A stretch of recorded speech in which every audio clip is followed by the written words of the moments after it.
What's good, y'all? Just wanted to make a quick video, just speaking on some shit because I've been watching a lot of people just kind of speaking on the war and shit, right? They speaking on the war. Gas prices obviously going up, and with gas prices going up, that's going to drive everything else up, right? Because our society relies heavily. Hey, you already know I got my black in mind. But anyway, on it relies heavily on petrol. A lot of our products, not just gas, not just diesel, not just oil, but a lot of our snack and food products require it. A lot of our medicines require it. That's what a lot of people don't know. The petrol industry is actually heavily tied to the medical industry. A lot of people don't know this. They don't know it's heavily tied to the food industry. They may know that the trucks require petrol, but they don't know that their medicine a lot of time also requires petrol. So this is a multifaceted, a multi-industry um, product. It's not just for one or two things. So a lot of people is talking about investing, right? So they talking about gold, they talking about silver, they're talking about crypto, they're talking about all this shit, man. And the way I'm just looking at it is like, do nobody really see this for what it is? Because anybody who's been investing for like a little minute now, or people who, for instance, been watching gold has just, it was crazy because gold and silver just out of the blue just started doing crazy numbers, right? Like it was just like kind of flat for a long time, not exactly flat, but just trickling up, trickling down, like kind of just a lot of sideways movement. And all of a sudden, just started pumping out of nowhere. Like nobody really knew exactly what it was. Like we were trying to find a reason, like saying, "Oh, it's because of semiconductors and AI and all this," but from what I've seen, none of that has changed, but the price is heavily down. So what's going on? What's going on with the gold and the silver? What's going on with the crypto? The crypto, what was going on? We were supposed to be in a bull market. All of a sudden, that the bull market is off. Like I understand we go through cycles, but like everybody in the crypto scene was still thinking like it was supposed to be some more room on the upside. Everybody's kind of like just sitting wondering like where the all season was. Like there was no all season. Like the cryptos, typically after Bitcoin has its phase, then the altcoins have their phase. That whole plan was like just aborted. Like that didn't happen this season. It didn't happen this cycle. So that to me is telling me one clear thing. If nobody else is seeing this, that's telling me one thing, and it should be obvious: is that there's no escape. We're trying to find ways to escape. And I mean, yeah, you can look at a few examples of people who made it big in crypto, but I almost label them as outliers, man, because those days are almost pretty much gone these days. Like now that the world is finally starting to, acknowledge crypto for real and it's not just being called a scam by everybody and their mom. Now there's like that. It's not getting the crazy returns like how it was back when everybody thought it was a scam and people were calling it like criminal money and shit. Back then, back when everybody thought it was fake or some bullshit. Yeah, back then it was possible to get some crazy returns in like a few months. Those days are pretty much gone. And to be honest, I think that was just to set up the whole crypto infrastructure in the first place.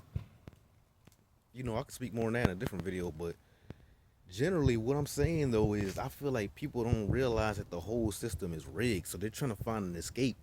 But all your escapes are still within the system. Right? So people are like, oh, if I could just make enough money, then I can escape the system because then I can pay all my bills and I have to work. You're still not realizing you're still within the frame of the system. You're still talking about getting enough paper dollars so that you can continue to pay these bills. All of that is within their system. You're trying to get more of the currency that they're intentionally inflating to nothing, that they're intentionally inflating so you can continue to pay the bills that they're also inflating because the currency is inflating. Like it just doesn't make sense. You're trying to escape the system by remaining in the system. It's kind of like a oxymoron almost. Like a lot of people I'm watching talk about this, they're talking about the war. They're saying, "Oh, should we invest in oil?" No, and the other people are like, "No, you should invest in gas." I mean, not gas. Should we invest in oil? Or no, you should invest in gold and silver. And the other people are like, "No, invest in crypto." And I'm just looking at all three of these groups of people. Like you should be building an exit. You shouldn't be trying to figure out what the next thing to invest into. You should be thinking, what the fuck can I get that isn't tied to their system? For instance, you people who had silver just a month ago, they probably felt like they were getting rich. Now you look at the price and it's back to where it was. So, did you really escape the system by stacking silver? Or are you still relying upon it because when they decide to manipulate the market, they're going to manipulate the market. It don't matter if it's gold and silver. It don't matter if it's crypto. It don't matter if it's oil. It don't matter if it's AI stocks. It don't matter what stock. There is no safe haven stock. I don't think you guys understand this. They control the system. They're not going to give you an easy way out. They're not going to. It's not going to be something you can just put your money in, and then all of a sudden you come back and you're a billionaire. You're a like that's not how. They're not going to let you do that, right? And you would think this would be obvious, but I don't think people truly get it because, like I said, I'm watching the people in the chat, and they're just talking about what they're going to pivot their money into, and that's the that make me came to the crux of this video. The title of this video: Apocalypse Investing. That's the only thing you should, in my mind, even be working towards is apocalypse investing, apocalypse style investing. What is apocalypse style investing? You trying to stack up gold so when the shit hit the fan, what the fuck is you gonna do with that? What is you gonna do with this gold once the shit hit the fan? What is you gonna do with this crypto if an EMP goes off? What is you gonna do with these dollars when there is no store selling shit? So people are trying to escape the system by using the system. The way to escape the system by using the system is you take the money and then you get things that you don't find the value by the fiat price they put on it. So the only way you can actually say your silver is valuable is as long as the United States government keeps saying that you can exchange it in for $30 spot. As long as they say that, then you have power. If the United States government woke up tomorrow and decided to say, oh, we no longer accepting silver, or we're not, you know what I'm saying, just like how they did in 1971 with taking the dollar off the gold standard. If they ever decided to wake up one day and be like, United States citizens can no longer trade in or USD for metals, or if they just just ran, or what if something just happens and the money just randomly hyperinflates overnight, and then now you're, you know what I'm saying, nobody's even willing to buy your silver because they can't buy it. Because remember, okay, even if you have all this silver, there still has to be a buyer for you to get the silver off. So if nobody else has fiat, or if the fiat is worthless, by definition, by association, your silver will be worthless. Because okay, and maybe it's worth a lot in Chinese yuan, you aren't in China. You're still in America. Like, so how, like, I'm not really understanding what's people's long-term goal for this is. I don't really think the prior way of just putting some money into something and then hoping 30 years down the line that it turns to like some triple A company, I don't think that's realistic anymore. I don't know. Maybe if you have the extra funds to just throw into something like that, but to me, a smarter way to invest your money will be to get lands. Things that no matter what, people are always going to find it valuable, right? Because certain things are only valuable as long as the system keeps it valuable. Again, crypto by itself has no intrinsic value. You can't take a Bitcoin and do anything with it. You can at least take a bar of gold and use it to like conduct electricity. You literally can't do shit with a piece of with a Bitcoin. It literally only gets its value by its attachment to fiat. That's the only way it gets its value. Whereas opposed to what I call apocalypse investing, if you get some land, that land has infinite potential. This can provide shelter. It can provide food, and that's you can't really put a value on that for real. I mean, you can. I mean, people try to sell houses and land. People do sell houses and land, but if you think about it in the grand scheme of life, there's almost nothing more valuable because everybody needs some place to sleep.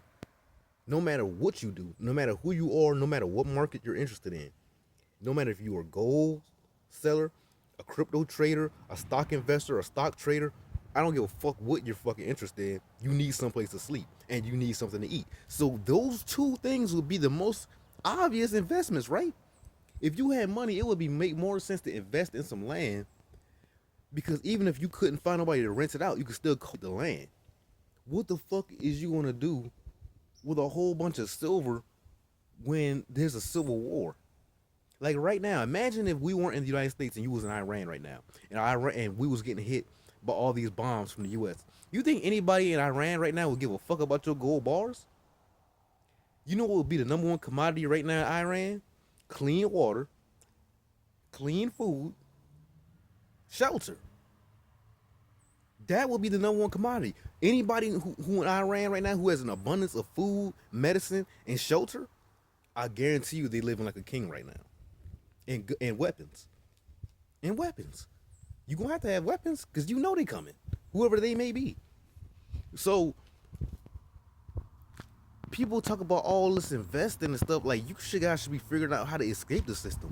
Like I don't understand. It's like people want to use the system to get deeper in the system so they can get out the system. I don't understand. Like you trying to. I don't know. It doesn't really make sense to me. Again, apocalypse investing makes more sense to me. Learning on how to grow plants. For instance, as we see everything is hyperinflating, what do you think is going to happen to the food in about 5 years? You see how much the food is already inflated since COVID, right? Imagine another 5 years. Whoever is starting getting a head start on being a farmer or starting to grow crops, they're going to have the future money because they're going to be the ones, even if you aren't bartering for paper money, I can be like, hey man, I got 10 pounds of vegetables and fruit. Somebody will be willing to do work for that.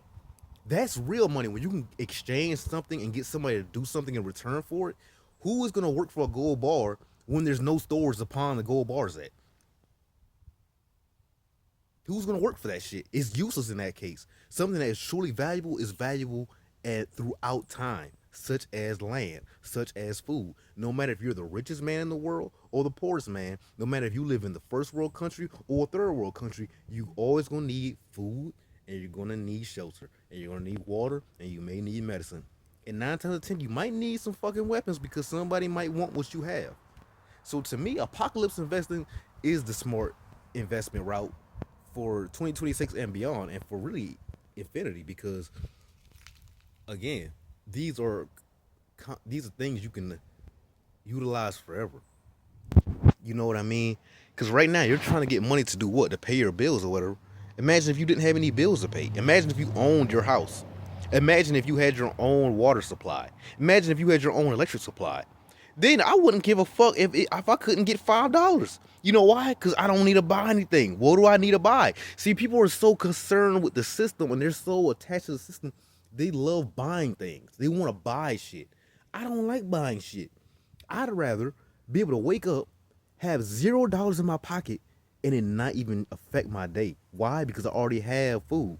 I don't need to buy it. I already got shelter. I don't gotta buy it. I already got utilities. I don't gotta buy it. So what do I need money for? I'm already rich.